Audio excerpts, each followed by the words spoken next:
যে হযরতে আদম আলাইহিস সালামকে ফেরেশতা দিয়ে আল্লাহ সিজদা করাইছেন আদমরে দেখতে সুন্দরীর জন্য না, আদম ক্ষমতাওয়ালা সেজন্য না, একমাত্র কেবলমাত্র শুধুমাত্র আদমের মধ্যে এলমে ওহির বিদ্যা ছিল যা ফেরেশতারা পারে নাই, এজন্য সমস্ত ফেরেশতা দিয়ে আল্লাহ সিজদা দেওয়াইছে। কথা বলেন ঠিক কিনা? তাহলে এলিমের মর্যাদা, এলমে ওহির মর্যাদা আল্লাহর কাছে কম না বেশি? মোহতারাম হাজিরিন, আরেকটা টপিক আমার ছিল খবর জগৎ।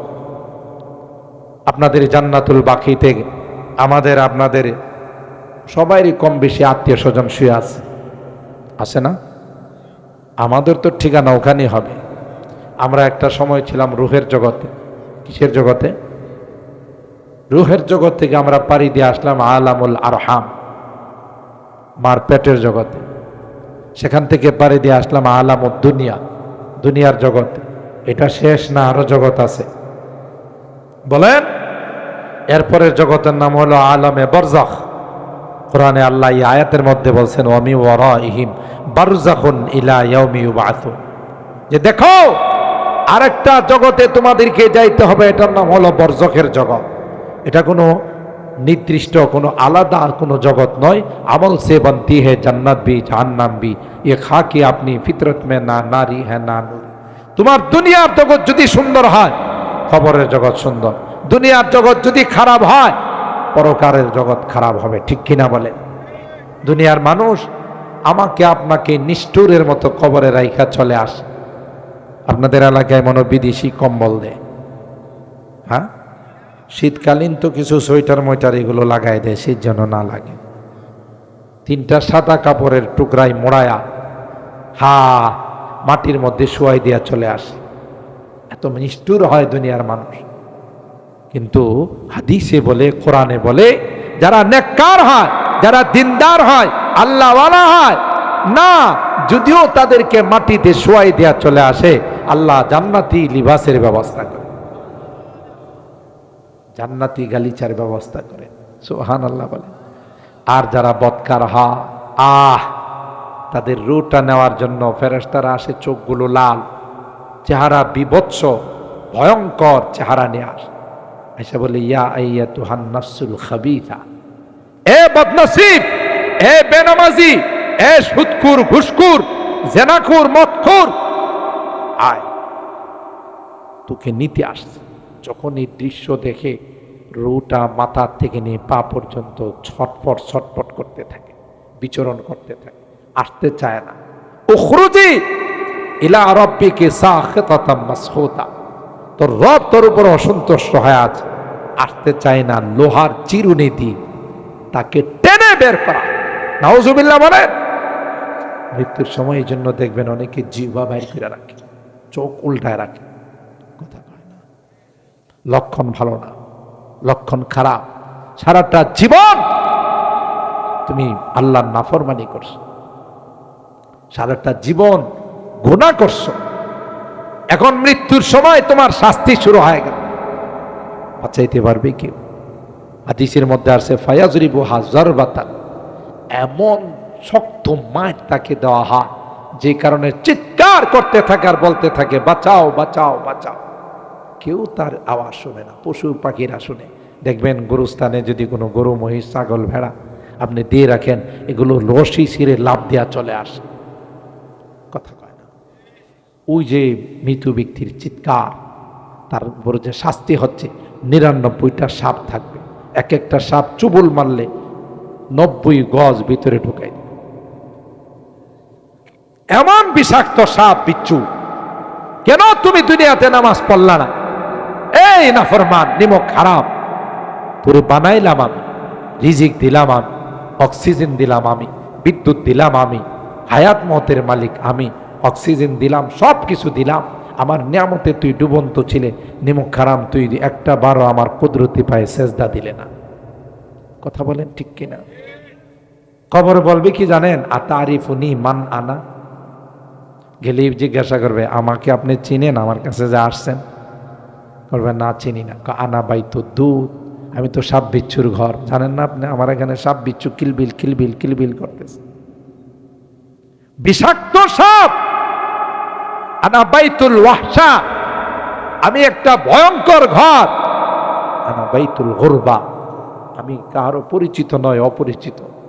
তুমি যেহেতু আল্লাহর হুকুম মানো নাই, আমাকে আল্লাহর পক্ষ থেকে হুকুম দেওয়া আছে তোমার দুই পাশে চাপ দেওয়ার জন্য। আল্লাহু আকবার বলে।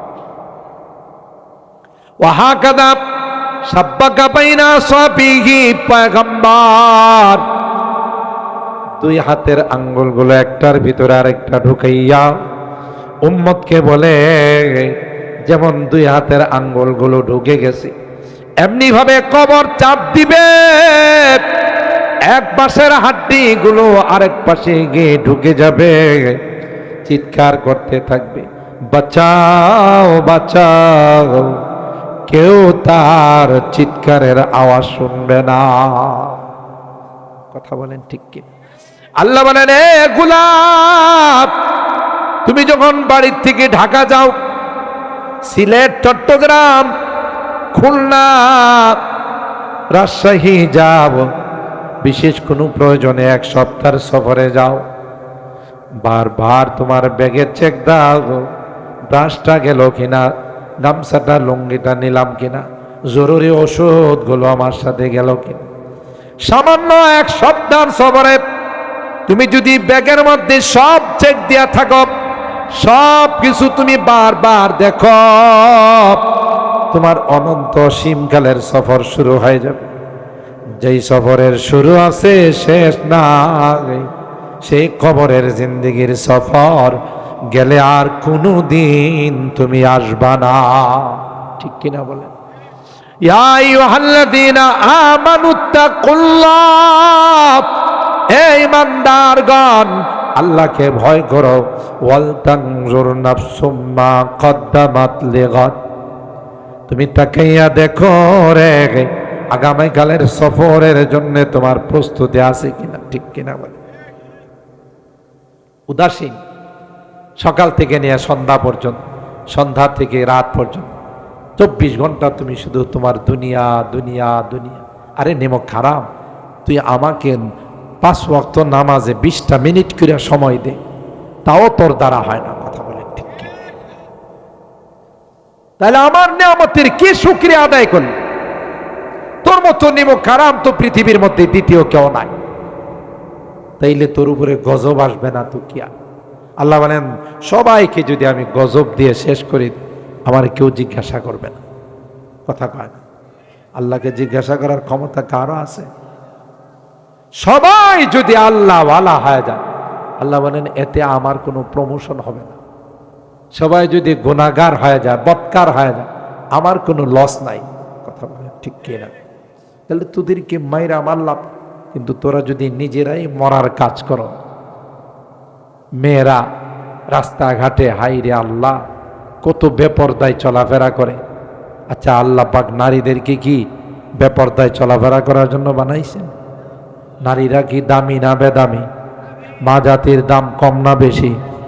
মা জাতির দাম বেশি। দামি জিনিস কি খোলামেলা থাকে না প্যাকেটে থাকে? স্বর্ণ কি খোলামেলা থাকে না লকারে থাকে? ডায়মন্ড, হীরামণি, মুক্তা লকারে থাকে না খোলামেলা থাকে?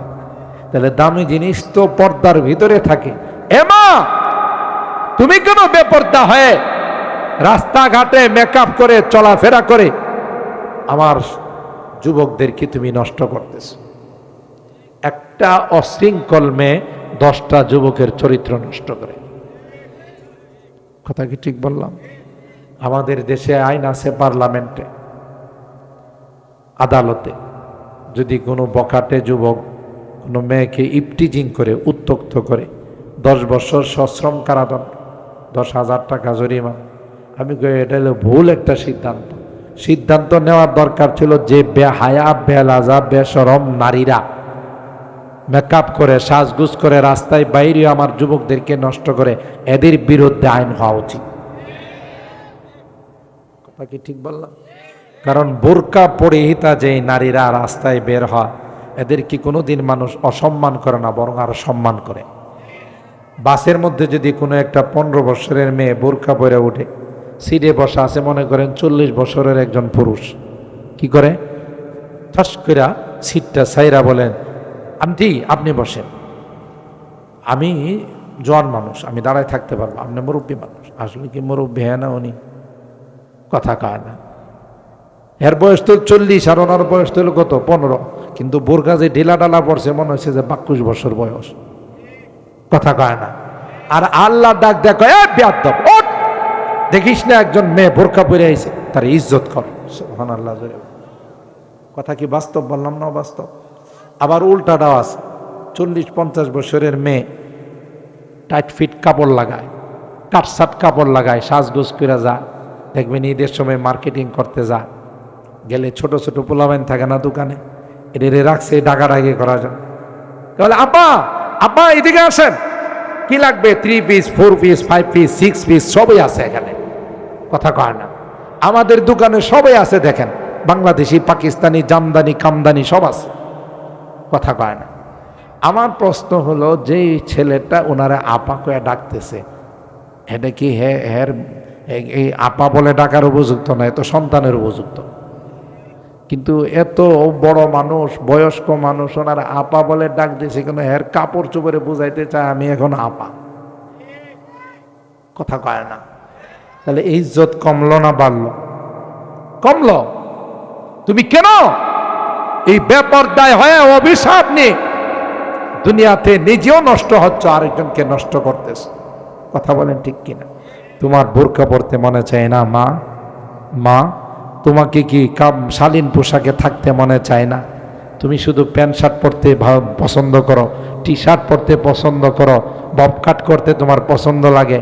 তোমাকে যখন কবরে শোয়ানো হবে, আপনাদের এলাকায় মহিলাদের কয়টা দিয়ে? 3টা। হ্যাঁ, 5টা কাপড় দেয় না?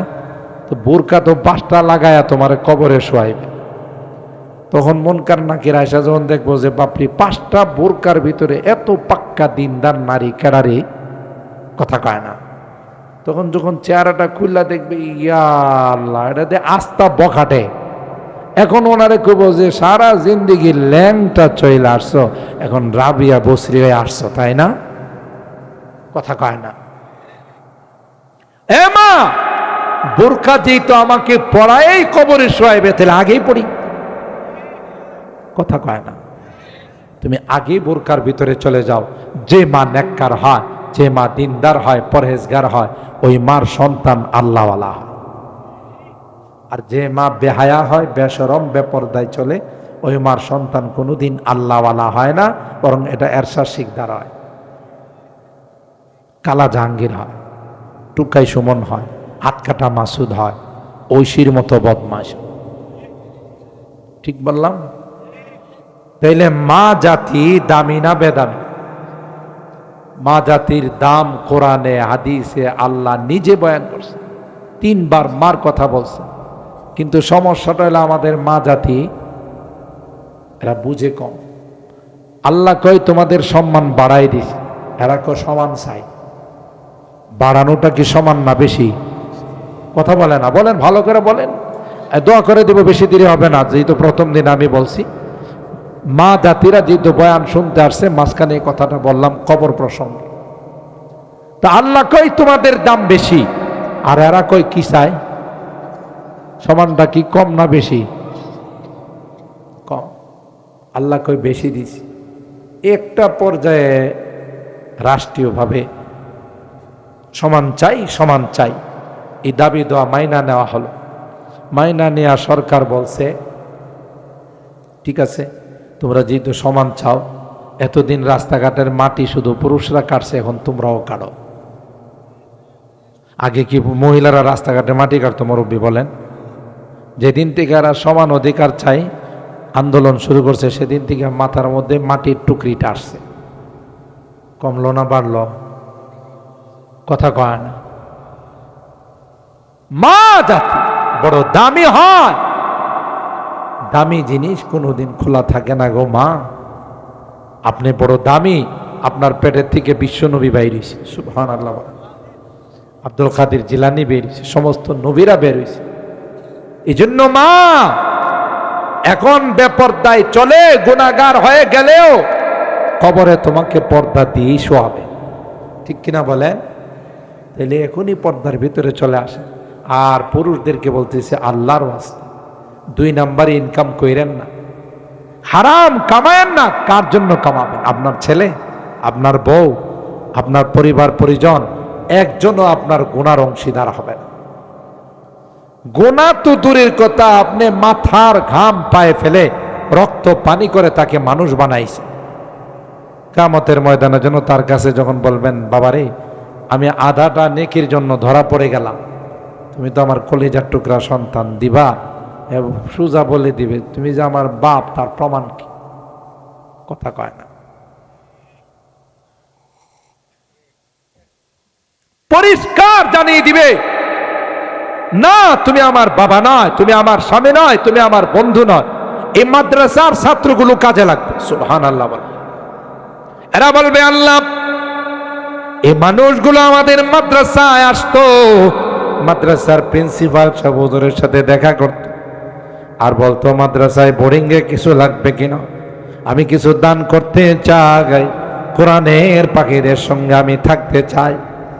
ও বড় হুজুর, যদি আমাকে বলেন 2 বস্তা চাউল দিয়ে যাব, 2000 টাকা দিয়ে যাব।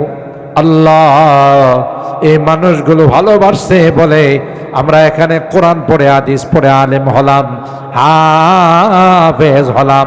আজকে গুনার কারণে তাদের কি বাম কাতারে দেখা যায়। তাই যতক্ষণ পর্যন্ত তাদের জান্নাতের ফায়সালা না হবে, ততক্ষণ পর্যন্ত তোমার জান্নাতে যাব না। আল্লাহু আকবার। আছে না নাই? একজন হাফেজ 10 জনকে নিতে পারবে, যাদের উপরে জাহান্নাম ওয়াজিব হয়ে গেছে। আল্লাহর নবী কয়, ফামা যান্নুকুম বিল্লাযী আমিলা বিহাদা। একজন আলেমের 10-20-এর সংখ্যা নয়, যত ইচ্ছা তত সুপারিশ করে আল্লাহর জান্নাতে নিয়ে যাবে। তো আমার বিপদের দিনের বন্ধু হলো হাফেজে কোরআন, বিপদের দিনের বন্ধু হলো আলেম ওলামা। এই জন্য দুনিয়াতে যে যাকে ভালোবাসবে তার সঙ্গে তার হাসর, তার সঙ্গে তার জান্নাত। সুবহানাল্লাহ জুড়ে বলেন। তাহলে আমরা এই মাদ্রাসাকে ভালোবাসবো তো ইনশাআল্লাহ? হাত তোলেন, হাত তোলেন, হাত তোলেন। লিল্লাহে তাকবীর। আমরা কোরআনের পাখিদেরকে, নায়েবে রাসূলদেরকে মহব্বত করব, বলেন আমিন। আল্লাহ আমাদের এই এরাদাকে কবুল করুন। মোহতারাম হাজরিন, আলোচনা লম্বা করলাম না, আমিও একটু ঠান্ডা লাগা আছে, তারপরে যেহেতু দাওয়াত রাখা আছে, না আসলে আপনারা মনে করবেন যে হুজুরের দাওয়াত রাখা আসে নাই। এই জন্য আপনাদের মাঝে উপস্থিত হয়েছে, আপনাদের দোয়ার বরকতে কিছু কথা বললাম, মাদ্রাসার গুরুত্ব, ইলমে দ্বীনের গুরুত্ব নিয়ে, কবর সম্পর্কেও কিছু বললাম। কবরে কেউ সঙ্গে হবে না, আমার আমল আমার সঙ্গে যাবে। আর এই কোরআনের মহব্বত, মাদ্রাসার মহব্বত, নায়েবে রাসূলদের মহব্বত আমাদের সঙ্গে যাবে। তাই যতদিন বেঁচে থাকবো কোরআনের মাদ্রাসাকে ভালোবাসবো বলেন ইনশাআল্লাহ। আল্লাহর কোরআনের বিধান মতো, শরীয়ত মোতাবেক চলবো, কোনো হারাম খাইব না, দুর্নীতি করব না, চাঁদাবাজি করব না, কোনো রকমের কোনো সুদি কারবার করব না। আর মা বোনদেরকে পর্দায় রাখবো, নিজেদের সন্তানদেরকে কোরআন শিখাবো। কথা বলেন ঠিক কিনা? আপনি যদি তাদেরকে দিন না শিখান, কোরআন যদি না শিখান, তাহলে আল্লাহর আদালতে গিয়ে আপনার নামে মামলা টুকে দিবে। ঠিক কিনা বলেন? তখন আপনি বাঁচার কোনো উপায় পাবেন না। এই জন্যে তা বাচ্চাদেরকে কোরআন শিখান, ইলমে দ্বীন শিক্ষা দেন, তাইলে আল্লাহর কাছে, আল্লাহর আদালতে আসামি হওয়ার থেকে বাঁচা যাবে। আল্লাহ আমাদের সকলকে তৌফিক দান করুন, আমিন।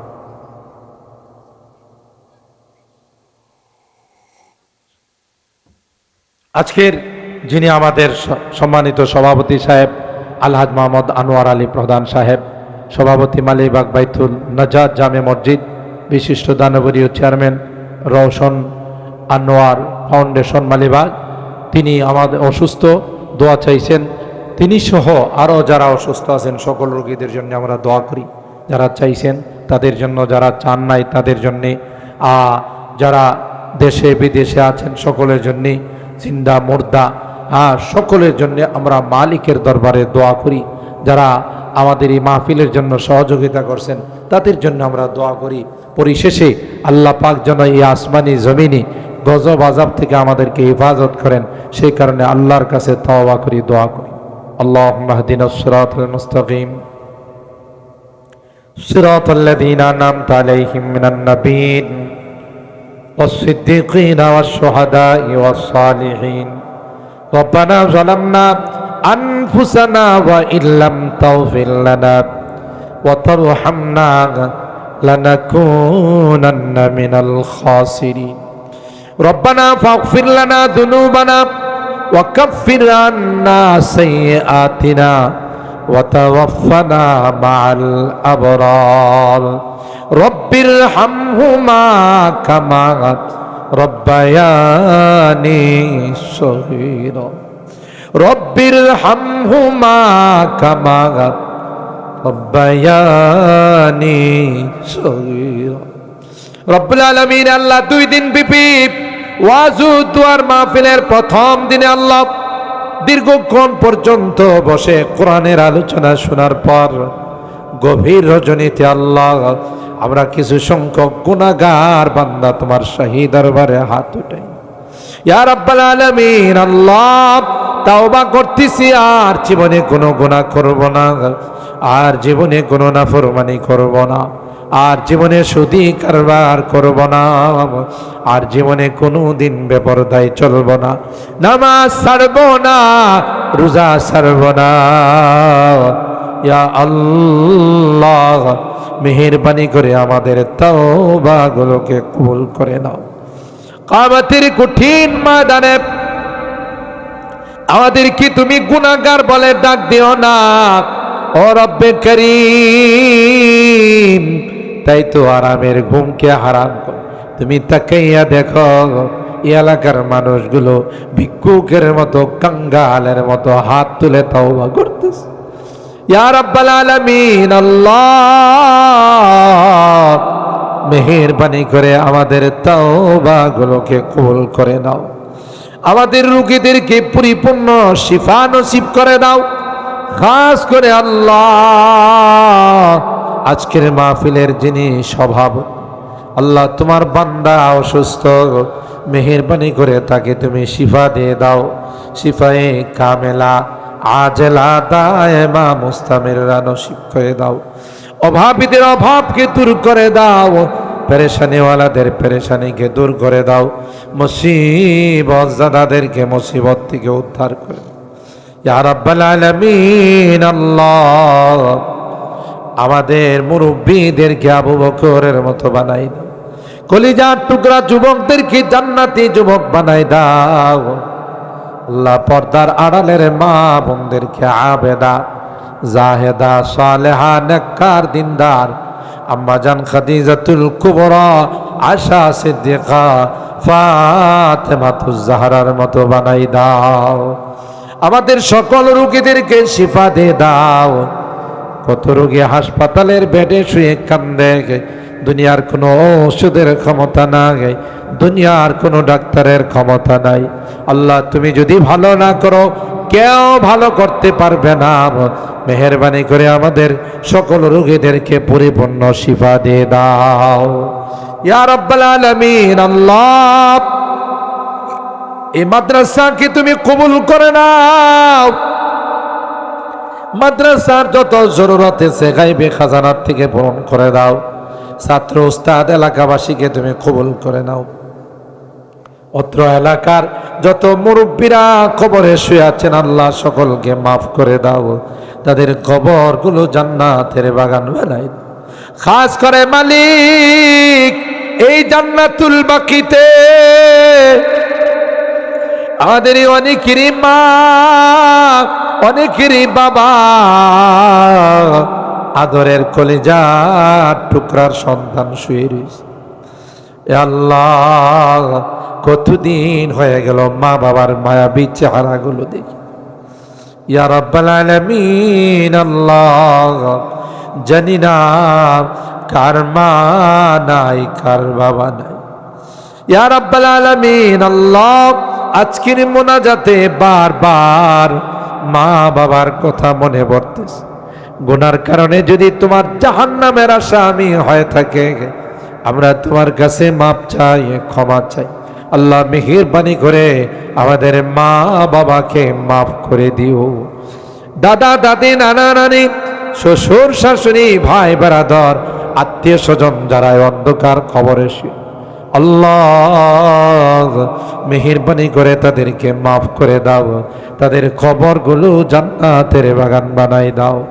এই মাদ্রাসাকে কবুল করে নাও, ছাত্র উস্তাদ এলাকাবাসীকে তুমি কবুল করে নাও ইয়া রাব্বাল আলামিন। আল্লাহ, জানি না কোন দিন মালাকুল মউত চলে আসবে, কোন দিন মসজিদের মাইকে আমার নামটা ঘোষণা হয়। আল্লাহ, ওই মুহূর্তটা আসার পূর্বে নেককার বানাই দিও, দিনদার বানাই দিও, কলমা ভালা বানায়া দুনিয়ার থেকে নিও। আমি যদিও গুনাহগার,